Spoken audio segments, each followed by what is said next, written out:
નમસ્કાર વિદ્યાર્થી દોસ્તો, મોસ્ટ આઈએમપી મિત્રોનું મોસ્ટ આઈએમપી ચેનલમાં હાર્દિક સ્વાગત છે. એકમ કસોટી દોસ્તો 26/9 રોજ જે લેવાની છે એની અંદર સામાજિક વિજ્ઞાન પાઠ 17 આગળનો વિડીયો આપણે 16મા પાઠનો જોયો હતો, જેના આઈએમપી પ્રશ્નો જોયા હતા. આ નાનકડા વિડીયોમાં 17મા પાઠના આપણે આઈએમપી પ્રશ્નો ચેક કરી લઈએ. વિડીયો બિલકુલ નાનકડો છે, વિડીયોને આખો તમે જોશો તો જ તમને બધા જ પ્રશ્નો સમજાશે. અને હા, દર વખતે જે આપણી આ અત્યારની એકમ કસોટીઓ ચાલી રહી છે એની પીડીએફઓ તમને છે એ એપ્લિકેશનમાં હું મૂકતો હોઉં છું, જેની પ્રિન્ટો પણ તમારે કઢાવી હોય તો કઢાવી શકો છો, અથવા વાંચવા માટે આઈએમપી રહેશે એટલા માટે કે બોર્ડના ઘણા બધા પ્રશ્નો જે છે એ એકમ કસોટીમાં મુકાશે. નવા મિત્રો માટે દર વખતે વિડીયોમાં કહું છું, સબસ્ક્રાઇબ કરી લો ચેનલને અને બેલ આઇકન દબાવી દો. અને બ્રહ્માસ્ત્ર તમારા મોબાઈલમાં છે, જે મિત્રોને છે એને કોઈ આફત આવવાની નથી એ મિત્રો આ બ્રહ્માસ્ત્રને ડાઉનલોડ કરી લેજો. ક્યાંથી કરવાનું છે? લિંક તમને ડિસ્ક્રિપ્શન બોક્સમાં મળી જશે. અને હજી ઘણા મિત્રો વોટ્સઅપ ગ્રુપમાં જોડાયા નથી, તો ખાસ જોડાઈ જજો. અને બહુ ફાલતુ મેસેજ હું તમને અહીંથી મોકલવાનો નથી, બરાબર? ચાલો તો ગૂગલ પ્લે સ્ટોરમાં જાઓ, જો નથી તમારી પાસે તો આને ડાઉનલોડ કરી લો. આ લખી દેવાનું તમારે પ્લે સ્ટોરમાં, આ ટાઈપનો આઇકોન આવશે અને આ એપ્લિકેશન તમારા મોબાઈલમાં ફરજિયાત હોવું જોઈએ. 10માનો જંગ જીતવા માટે એના વગર આપણે જીતી શકવાના નથી. ચાલો, ભારતમાં ઓછી ગરીબી ધરાવતું રાજ્ય ખાલી જગ્યા છે. બોર્ડના પેપરમાં પણ ખાલી જગ્યાના આ પ્રશ્નો આપણને આવે છે, એના પહેલા સેક્શનની અંદર જ આવે છે, વિભાગ એ ની અંદર છે. તો ઓછી ગરીબી કોણ છે? પંજાબ, ગુજરાત અને ગોવા, 3 રાજ્યો પૈકી તો ઓછી ગરીબી ધરાવતું ગોવા છે. ગુજરાતમાં ગરીબીનું પ્રમાણ ખાલી જગ્યા ટકા જોવામાં મળ્યું છે, તો 16.63% ગુજરાતમાં ગરીબીનું પ્રમાણ છે. ખેતીવાડીના ભાવોની સ્થિરતા માટે સરકારે ખાલી જગ્યાની રચના કરી છે. ચલો, તમારો જવાબ શું છે તમે નક્કી કરી લો, પછી હું તમને અહીંયા ક્લિક કરું છું. ચાલો, ક્ષતિમુક્ત કૃષિ ભાવ પંચ એની રચના કરી છે. ચાલો આગળ. ચોથી ખાલી જગ્યા હેઠળ ખેડૂતો માટે રાષ્ટ્રીય કૃષિ બજાર ઊભું કરવામાં આવ્યું છે. વિડીયોને સ્ટોપ કરો અને તમારો જવાબ નક્કી કરી લો. મારો જવાબ છે, ચાલો, મારો શું જવાબ છે? ચોથી ખાલી જગ્યા માટે સી જવાબ છે. ઈ નામ ગ્રામ યોજના, અહીંયા પ્રિન્ટ મિસ્ટેક છે, ઈ ગ્રામ યોજના. ઓકે, ચાલો. પાંચમી ખાલી જગ્યા, આપણા ગામમાં આપણું કામ, અહીંયા પણ પ્રિન્ટ મિસ્ટેક છે, સાથે મળે છે વાજબી દામ, એ ખાલી જગ્યાનું સૂત્ર છે. મનરેગાનું, મિશન મંગલમ કે ઈ નામ યોજના? સોરી, અહીંયા ઈ નામ છે, ઈ ગ્રામ નહીં. ઓકે, ચાલો, પાંચમાનો જે જવાબ છે મનરેગા યોજના. છઠ્ઠો પ્રશ્ન, 18 થી 65 વર્ષની ઉંમરના શહેર અને ગ્રામીણ બેરોજગારને ખાલી જગ્યા યોજના હેઠળ ધિરાણ પૂરું પાડવામાં આવે છે. બોલો, તમારો જવાબ તમે નક્કી કરી લો વિડીયોને સ્ટોપ કરીને. અને મારો જવાબ જે છે એ શું આવશે? વાજપેયી બેંકેબલ યોજના. ચાલો, 7મા નંબરનો, ભૂલચૂક હોય તો કોમેન્ટમાં લખજો.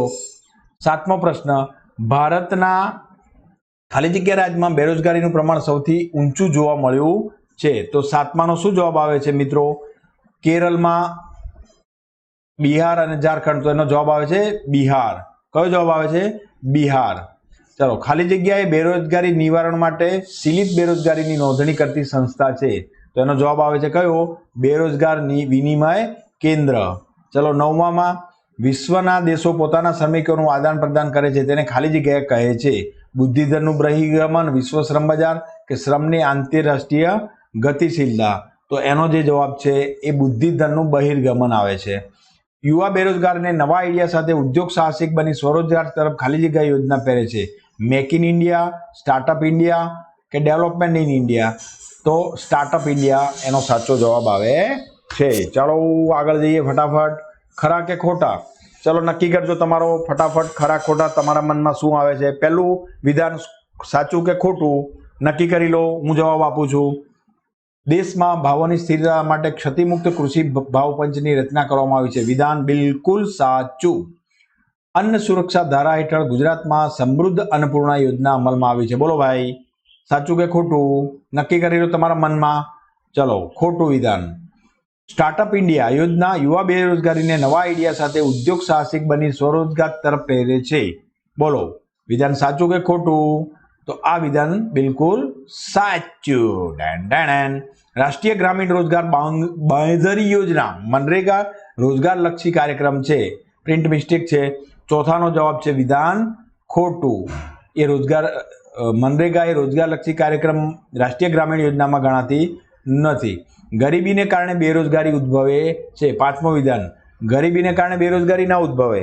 ગરીબી તો ઓલરેડી ગરીબી જ છે, બરાબર. ગામડાઓમાં સીમિત બેરોજગારીનું પ્રમાણ વધારે હોય છે. વિધાન કેવું છે? ખોટું. ગરીબીનું મુખ્ય કારણ બેરોજગારી છે. સાતમું વિધાન કેવું છે? સાચું.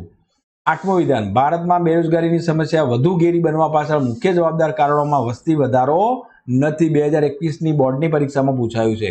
બોલો સાહેબ, ખોટું કે સાચું? મુખ્ય કારણોમાં વસ્તી વધારો નથી. સાહેબ, વસ્તી વધારાના કારણે જ બેરોજગારી વધી. ખોટું વિધાન.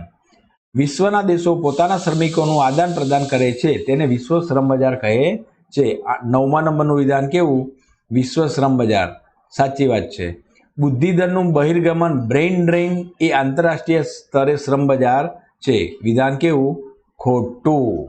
તો દોસ્તો, વિધાન બધા સાચા ખોટા તમે ચેકઆઉટ કરી લેજો. ચાલો આગળનો પ્રશ્ન આપણે જઈએ સ્ક્રીન પર. શું કહે છે? સંક્ષિપ્તમાં ઉત્તરો. પહેલો પ્રશ્ન, ભારતમાં સૌથી ઓછી ગરીબી ધરાવતું રાજ્ય કયું? સાહેબ, આગળ આપણે આની ચર્ચા કરી ગયા છીએ. તો સૌથી ઓછી ગરીબી ક્યાં છે? ગોવામાં. આપણા ગામમાં આપણું કામ, સાથે મળે છે વાજબી દામ, એ કયા રોજગારલક્ષી કાર્યક્રમનું સૂત્ર છે?